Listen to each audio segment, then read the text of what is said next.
Hello, I am Alexis Wagoner. For those of you who don't know me, I am the Director of Marketing and Digital Education for Westar. And I'm going to be talking with Dr. Art Dewey, who is one of our scholars and also a professor of theology at Xavier University.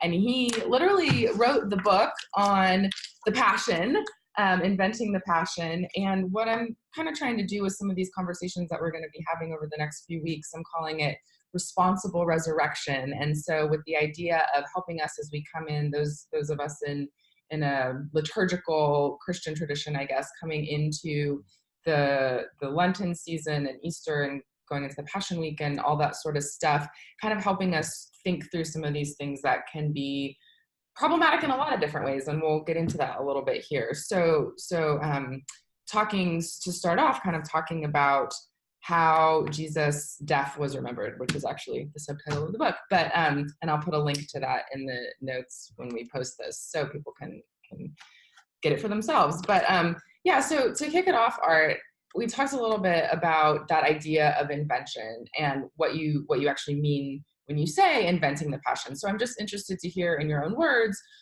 what it is that is actually happening, or that you are suggesting is happening when people are talking about the life, the ministry, the death of Jesus. Even those who have embraced, as we were talking, what we would call the historical critical method and are pretty critical about some of the other stuff that comes up in the Bible, a lot of people tend to still hold pretty tightly to the idea that these stories are history, these stories are literal truth, and you kind of argue against that. So I'd love to hear your thoughts and explanation for why that is.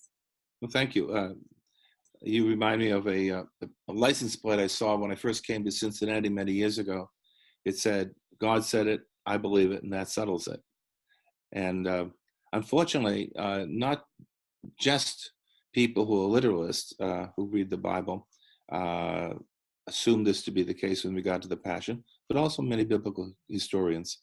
The reason for that is the assumption that the text is a document and it's reflecting what actually happened. And what I've done is to begin to ask the question, what are the memory patterns visible in the text, and why is that important? We assume, for example, today, that memory works the way we do it.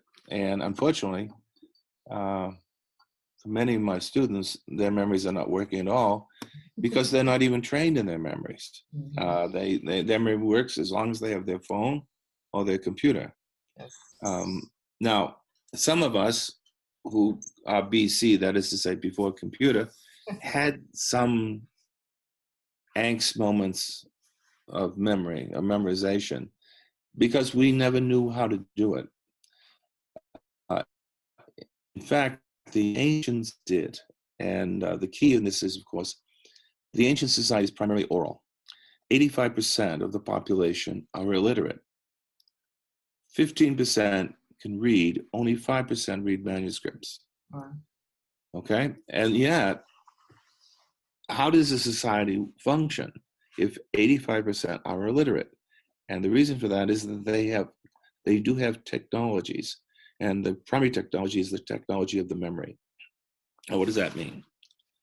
The book is called Inventing the Passion, and the word inventing is the technical term. To invent, you have to do a number of things, and the first thing you have to realize is you're using your imagination. So if I'm going to remember something as an ancient person, the first thing I do is to invent a place to put all my memories. The second thing I do then is to look at the particular things that I want to remember and then store them in that place. Mm-hmm. So the act of doing all of that is called the inventio, the invention. And so one of the things that you look for when you're looking for any signs of memory is, do you have any pattern? Now, why a pattern? Because if you're in an oral society, the only thing that survives is that which is remembered. Mm-hmm. And that which is remembered is the one that has a pattern. And what I just gave you is a mnemonic device. Survival, memory, pattern. So what does that mean? It means that you look for patterns. And you can actually do that in text. Now, how are these patterns formed? Many of the patterns are formed in terms of sound. Many of them are formed in terms of images. Some of them are formed in terms of structure. Um, you have to be very willing to look stupid and to say, okay, I'm looking in this material. Where is the pattern? Let's see what I can get out of it. And then you see whether or not the pattern, in fact, is in the text, not something that you impose upon the text. Wow. There are many scholars, for example, who will give us a narrative outline of the Passion of Mark, and they do a good job of it. I do it myself. But the question is really, are these patterns that we're detecting, do they have any significance in terms of putting the text together in terms of fundamental memory? And that's what led me to look at some ancient theories of memory, and particularly the work of Mary Carruthers, who has written a couple of great books on ancient memory.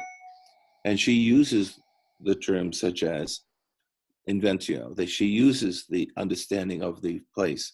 For example, I'll give you a modern example of a memory space. If you go to Washington, D.C., go to the Vietnam Memorial. That is literally a memory space.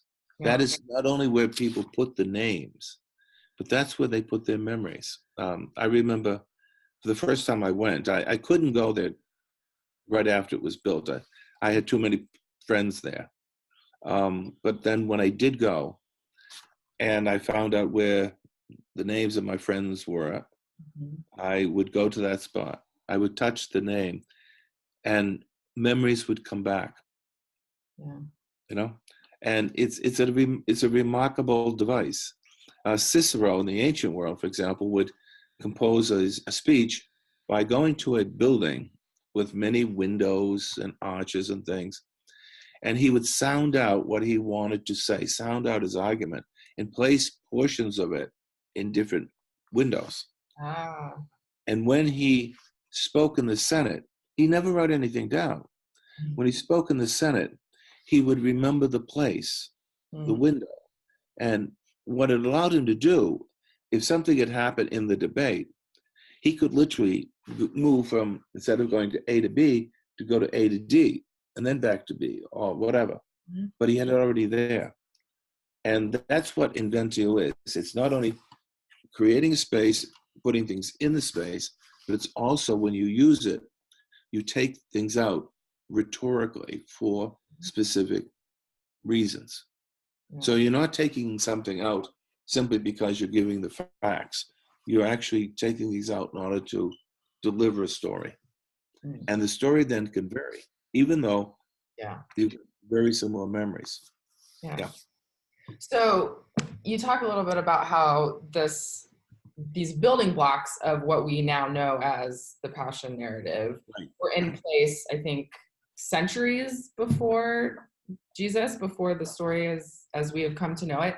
So what did that look like? How was that developed? And then how do you suggest that people then, the authors then kind of put Jesus' story into those containers?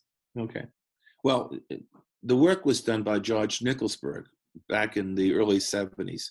He wrote a book, Resurrection and Immortality in Intertestamental Judaism. Terrible title. I remember having to type it out 17 times for a particular book. But in that book, what Nicholsburg did was he realized that a story pattern had been constructed by Jewish scribes. They had been dealing with the whole problem of Antiochus Epiphanes IV, who was doing nasty things to Jews who refused to give in to his so-called benefits. And he renamed the God of Israel to Zeus Ipsistos, and they couldn't use Yahweh. They couldn't perform many of the traditional rites. He had changed them. He wanted to have pigs sacrificed in the temple. Well, the bacon hit the fan on that one, and the Maccabees went into revolt.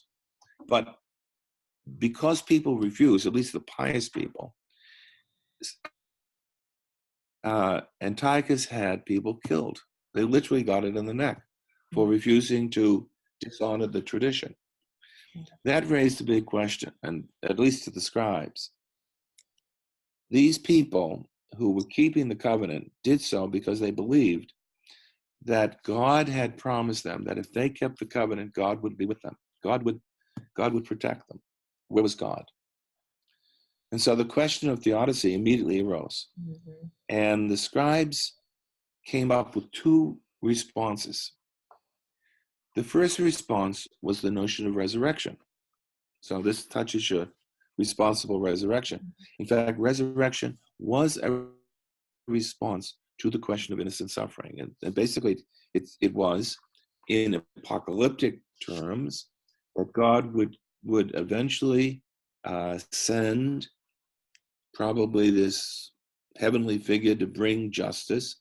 God would right the wrongs, and the innocent would be caused to stand again. That's resurrection. They would stand up again. That's one response, these apocalyptic texts, such as the book of Daniel. Mm-hmm. The second response was to tell the tale of the suffering innocent one. In this tale, an innocent person goes through an ordeal, put on trial, condemned. It sometimes is killed, sometimes is vindicated before he or she is killed, or vindicated after he's killed. There are variations on this, and what Nicholasberg has done is he shows that within the literature of intertestamental Judaism, around 160 BCE, this material begins to emerge. Mm-hmm. So, for example, you get the story of Susanna, Mm-hmm. a young woman who is looked lustfully by two men. They capture her in this garden that she goes to every day, and they say, okay, have sex with us, or else we're going to say you did. Mm-hmm. And she says, well, I'm not that kind of a girl. Mm-hmm. So she cries out, they cry out. Somehow the judges come immediately. She's condemned because there are two witnesses, those two men Mm-hmm. who falsely lied. She's about to be escorted away to be stoned when Daniel appears from another story. Mm-hmm. And he says, excuse me, could I just have a moment with each of these two men? I just want to ask them a simple question, which he does. He asks, under what tree did you see this happen? And of course, they did not agree. Mm-hmm. They were caught in their lie. They're taken away, and the girl is liberated. Mm-hmm. So here you have an innocent sufferer. She goes through somewhat of an ordeal, to say the least, indicated before she's dead. On the other hand, in the wisdom of Solomon, you have this anonymous chap who's called a son of God, who becomes really annoying to people because he's good. And so what do they decide to do? They decide to kill him, and they do. Well, what happens? Well, you don't know in the end of the first chapter, but you have to wait to the fifth chapter, where he appears before God. He's in God's presence, and the evil ones sort of appear, and then they sort of snuffed out. Mm-hmm. So here you have the same thing. A person who goes through an ordeal, condemned, killed, vindicated after death. And this, the three young men in the fiery furnace, is another instance of it. Daniel in the lion's den, that very story is an instance of it. So in other words, the story is there, and what Nicholasberg has done in a very meticulous fashion, he has given us every single component of the story, Mm-hmm. labeled, and breaks down every story in that way. So what did I do? Well, Bert and Mac also did this too. You just go through the Gospel of Mark, and you begin to see that all those components are there. Mm-hmm. And in other words, it looks like the story pattern was known by the writer of Mark. Mm-hmm. And if that's the case, then what the writer is really doing is not telling us what necessarily happened, but this is the way you tell the story about an innocent, righteous one. Mm. Yeah. Yeah. That's kind of, I guess, segues to my final question, and to tie it back to my hope for doing these conversations, which is to give people, I mean, something to think about during this time, but also to resource folks who are ministers or in the church or just further interested in these ideas, and to kind of say, okay, so what does that mean for churches, for people of faith, for people for whom maybe they have interpreted these things historically, maybe not necessarily literally, but to have a little bit more of a historical bent than might be the case. I quoted this statement that's often attributed to Marcus Borg, who said the Bible is true and some of it actually happened. So where's, Mm. I guess, where would you kind of say, if some of this stuff didn't actually happen, how would you then describe the truth of it? Like, what would you say to people that are in these contexts that are trying to be faithful to the historicism, the history of it, while also still trying to find the truth within it, I guess. Well, if you want a phrase, I'd use the word true fiction. And what do I mean by that? See, this is part of the problem that we as moderns have. When we use the word truth, we associate the word truth very much with fact. Mhm. And fact is not even a word they had in the ancient world. Um, fact, the way we understand it, especially when it's tied to a sort of empirical demonstration, that is something that really has emerged in the late 19th, early 20th century. Mhm. Fact was used in English in the 16th century, but the way we use it, not until the late 19th century. Mhm. So they're not interested in facts per se. If in fact you were to ask an ancient person about the truth, they would say, look for a pattern, and in the pattern you perceive an insight. Mm. So truth for them is not a fact; it's insight. For example, in with the Greeks, with Thucydides, Thucydides writes about the Athenians and the Spartans Mhm. battle, and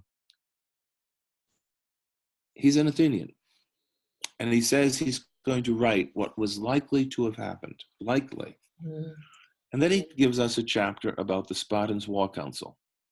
Now, number one, were there any Athenians there? No. Is there any record of a Spartan War Council memoir? No. How the hell did he do it? Well, he wrote is because he has this conventional idea of what Spartans are like. This is how they think, this is how they would act, and this is how they would argue. In effect, what Thucydides is doing is creating drama. He's not creating fact, he's creating drama. In fact, the Peloponnesian War is indeed a tragedy, and it's an unfinished tragedy. But why would somebody read it? A Greek would read this to look at patterns that would recur. And if you saw those patterns again in life, you would already have an insight about it. And that's what they're doing. For example, in Greek tragedy, why do people see Oedipus Rex? Everybody knows the problem. The only person who doesn't know the issue is Oedipus. I'm going to get to the heart of this. I'm going to find out who's the cause of the plague. Everybody in theater knows it's you, man. Um, but why do they go through this? Well, you go through this through the catharsis and all this, as Aristotle would say, in order to achieve some sort of an insight into these patterns. And in doing that, you become wise. Mhm. And so ancient history is not written just to lay down factoids. Ancient history is written in order to provide patterns for people to live by, get Mhm. insight out of. So that's the key thing in terms of ancient memory. These memories are constructed not to tell people this is exactly what happened, but to give an insight. And in regard to the death of Jesus, it's an insight of what the death of Jesus could possibly mean. um, let's put it another way. The reason the death story was told in the Gospel Mark the way it was not because they were interested in what happened at the time of Jesus' death. Mhm. It was told because many people in the Markan community were also dying, Mm. and that they had experienced, maybe at a distance, the many crucifixions that happened during the final days of the fall of Jerusalem. Mhm. So you're in a sort of a cauldron of disaster. Mm. In addition, the Markan community see themselves as the final generation, and yet at the same time, they see some people as dying. How do they make sense of their deaths? What they do is they link the death of Jesus as the beginning of the end time, but they also link the death of Jesus to the death of an innocent sufferer. And that means that people can take their deaths and see in the death of Jesus some meaning. Mhm. So another way of putting it is that in Mark, the death of Jesus is not special in the sense that it's unique. It's important because it's a death of the innocent among the many innocent. Mm. And that's what you can identify with. In other words, it's a death in solidarity, not a death that's unique. Mm. And that's something that I think we lose sight of because we want to make Jesus so special that we forget that the writer, in putting the story the way he did, is not saying that. He's saying that that Jesus died, and they're making sense of this crazy catastrophe by saying he died as an innocent one, and with the conviction that God is vindicating. Mhm. So that's the other side of it, because the innocent is vindicated by this God of Israel, and yet it's not something that is a fact. It's it's really an expression of conviction that we trust that this God does this to the innocent, remembers the innocent, does not forget the innocent. So it's a very different take. It also then creates great contrast to people who think that God demands the death of Jesus. Mhm. For example, the Gospel according to Mel, the Passion of the Christ. Mhm. You've got bad theology, bad history, and a bad picture, in my opinion. But you've got an image of a God who demands the death of his son. Right. But the Gospel of Mark is not about the demanding of the death of the son. It's about discovering that this Jesus dies in solidarity with all the other innocent ones. And that there is the conviction that God is going to stand with those. And that's a very different state altogether. Well, and Um, it makes me think back to what you were talking about earlier about the resurrection motifs or the suffering stories, yes. and the first example that you gave was more of like this communal resurrection redemption kind Mhm. of thing, this group of people that were seen as innocent. And if we view Jesus as one of many who was unjustly put to death, I think that in some ways has more impact. But it makes sense that in our culture that wouldn't be what we gravitate to. Like, I don't think that we have a strong sense of communal much of anything, like communal Yeah. redemption, communal Yeah. repentance, communal forgiveness, like any of those sorts of pieces. It is so individualistic that it makes sense that we would have gravitated toward that interpretation. Yeah. Yeah. And in fact, the more we individualize Jesus, and the more we make him special, the more we're actually playing into the hands of the empire, Mm. which does that to everybody. They want to make certain people special at the expense of other people.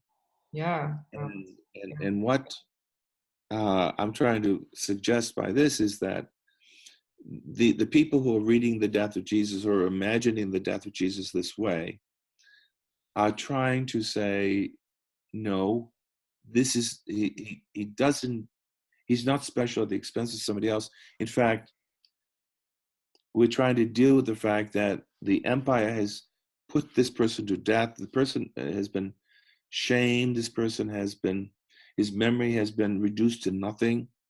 And we choose to uh, deny that. And we now begin to understand his death in this way. And that's how they begin to rethink the death of Jesus. It's the real, you might say, the courage that is often overlooked is the courage of these anonymous Syrian Jesus followers who began to rethink, reimagine the death of Jesus. And they used the suffering righteous story, the long, well-used Jewish story, to make sense of that. So, I mean, there's so many horrible ironies with this, that the death story of Jesus traditionally over the centuries has been used by Christians to kill Jews. You know, this is a horrible thing. There were preachers in Eastern Europe who would, on Passion Sunday, would preach, and people would leave the church and go to synagogues, burn them, kill men, rape women, and do this in the name of Jesus. And yet the story is precisely about a Jew told from a Jewish point of view, with the understanding that God does not forget those innocent victims. Yeah, so it's you know, you take the story and you literally turn it inside out, turn it 180 degrees around, whatever you want, but you made a real big mistake. And it's I just find it not simply disgusting, but terribly and horrifically tragic. Yeah. And again, let me give you one more example of true fiction. The scene before Pilate in Mark. If you take that seriously, you have to ask, did it ever happen? And usually when I ask people, they say, of course it happens, right there. But we don't have any record of any Roman procurator doing something like that, number one.